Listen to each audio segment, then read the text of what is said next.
सभी को वंदे मातरम, जय श्री राम। हमारे चैनल में आपका एक बार फिर से स्वागत है। तो आज हम chapter number 11 dual nature of matter and radiation के एक्सरसाइज क्वेश्चन नंबर 11.2 की बात करेंगे। तो एक बार आप सबके लिए क्वेश्चन रीड कर लेते हैं। 11.2 the work function of caesium metal is 2.14 electron volt when light of frequency 6 into 10⁻14 hertz is incident on the metal surface, photo emission of electron occurs. ठीक है, what is the A part? Kinetic energy of the emitted electrons, B part. Stopping potential and C part. Maximum speed of the emitted photoelectrons. ठीक है, question में क्या क्या given है एक बार पहले वो लिख लेते हैं, फिर हम इस क्वेश्चन को शुरू करते हैं।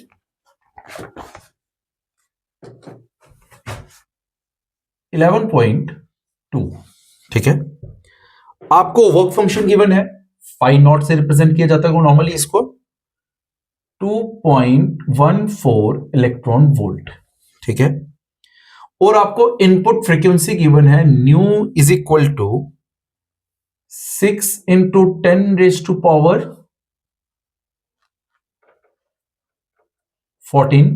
हर्ट्ज। और आपसे क्या क्या पूछा है, ए पार्ट सिस्टम की काइनेटिक एनर्जी कितनी होगी, बी पार्ट स्टॉपिंग पोटेंशियल की क्या वैल्यू होगी, सी पार्ट मैक्सिमम वेलोसिटी कितनी होगी। ये तीन चीजें इन्होंने साथ साथ में आपसे पूछी हुई है। तो ध्यान रखिएगा, ड्यूल नेचर में एक आइंस्टाइन इक्वेशन थी। उस आइंस्टाइन इक्वेशन क्या कहती है, वो कहती है E is equal to h nu not plus kinetic energy, वही कहते हैं। अब यहां पे एच न्यू नॉट को वर्क फंक्शन के टर्म में लिया जा सकता है, तो energy is equal to work function plus kinetic energy. हम इसी मैथमेटिकल इक्वेशन को यूज करके इसको सॉल्व करेंगे। किस तरीके से करेंगे इसको देखते हैं, बट एक चीज का ध्यान रखिएगा, इनिशियल हमें आपके पास जो वर्क फंक्शन दिया हुआ वो इलेक्ट्रॉन वोल्ट में दिया हुआ है, फ्रीक्वेंसी हर्ट्ज में दी हुई है। अगर हम एनर्जी का एक्सप्रेशन यूज करें E is equal to h nu, तो हमारे पास जो एनर्जी निकलेगी वो जूल्स में निकलेगी। इस चीज का जरूर ध्यान रखिएगा कि यूनिट्स आपके पास हर जगह सेम हो, यूनिट्स के साथ कॉम्प्रोमाइज नहीं करेंगे। चलो देखते हैं।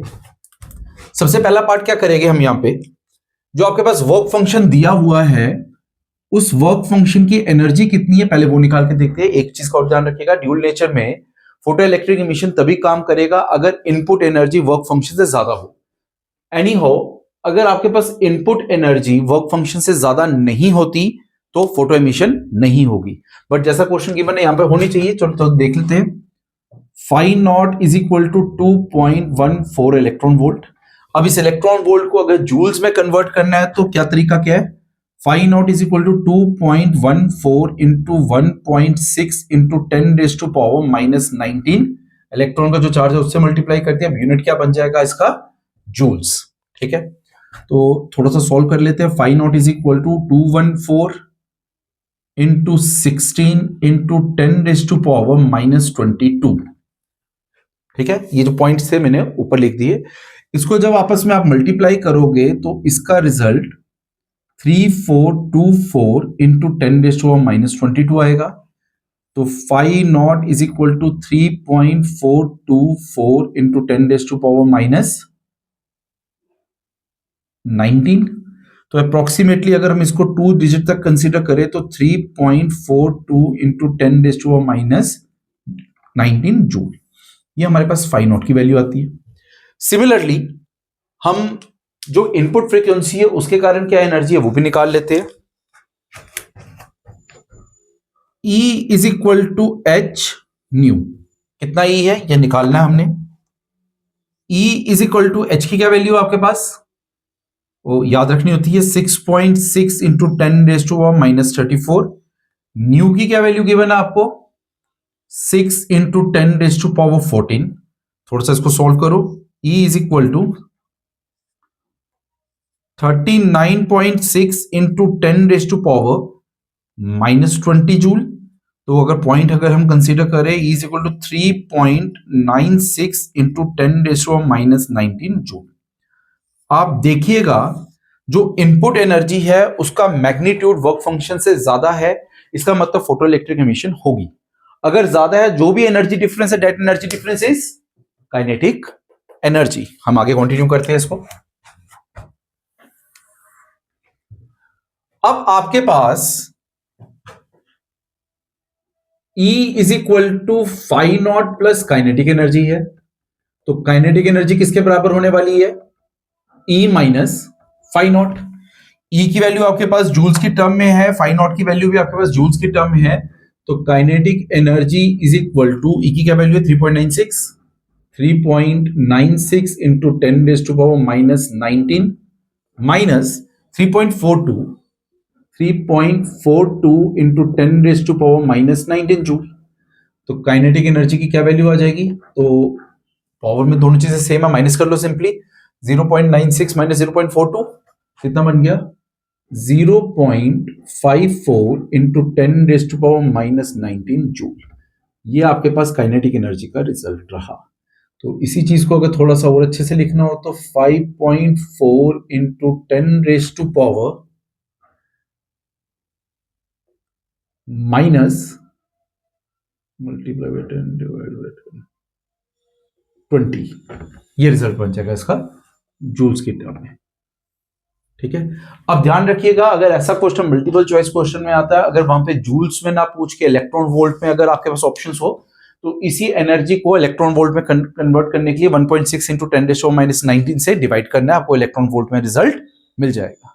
चलो एनी हो, ये हमारे पास पहला पार्ट था, काइनेटिक एनर्जी कितनी। सेकंड पार्ट में आते हैं कि वोल्टेज कितनी होनी चाहिए इस पर्टिकुलर केस के लिए, स्टॉपिंग पोटेंशियल कितना होना चाहिए, सॉरी। तो वो कहता है जो आपके पास काइनेटिक एनर्जी होती है, काइनेटिक एनर्जी वो स्टॉपिंग पोटेंशियल के बराबर ही रहती है। ठीक है, काइनेटिक एनर्जी कितनी है, ऊपर वाले पार्ट ले लेते हैं। 54/100 into 10 raise to power minus 19 is equal to electron volt 1.6 into 10 raise to power minus 19 into v not. हमने यहां पे वी नॉट निकालना है, तो ये 10 raise to power minus 19, 10 raise to power minus 19 cut जाता है, तो ये बन जाएगा आपके पास 540 divide by 1600 is equal to v not. सिर्फ इस पॉइंट को भी नीचे 10 करके लिख लिया, क्रॉस मल्टीप्लाई किया, तो वी नॉट की वैल्यू आपके पास बनेगी 54 डिवाइड बाय 160। थोड़ा सा इसको डिवाइड करके देखिएगा, तो ये रिजल्ट आपके पास आने वाला है 0.34 वोल्ट। ये सेकंड पार्ट का आंसर था।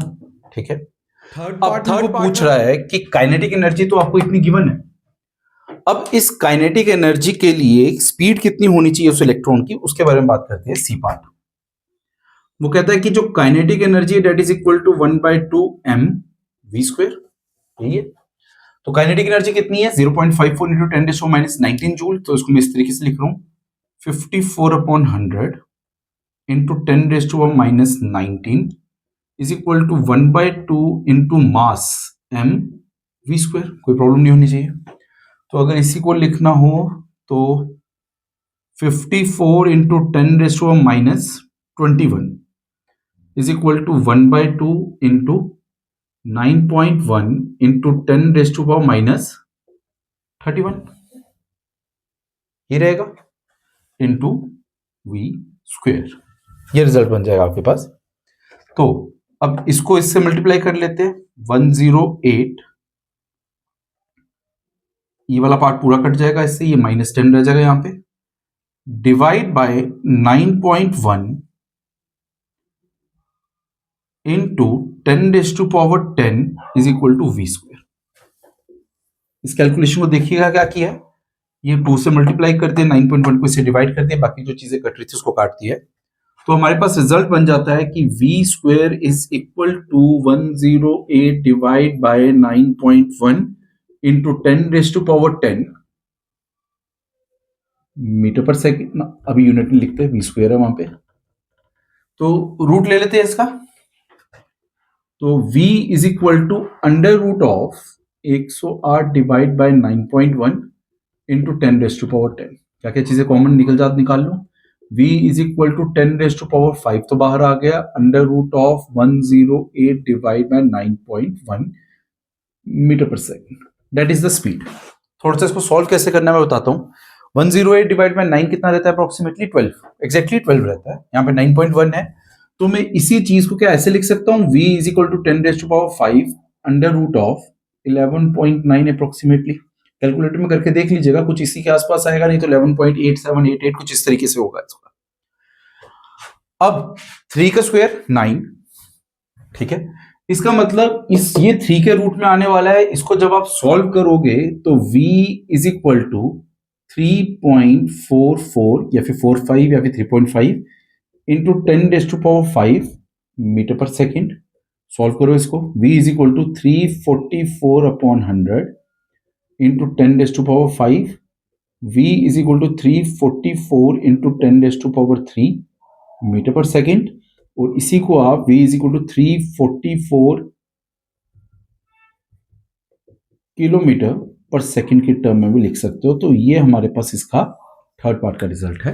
क्वेश्चन आपके पास सिंपल था, आपको वर्क फंक्शन गिवन था, इनपुट एनर्जी गिवन थी।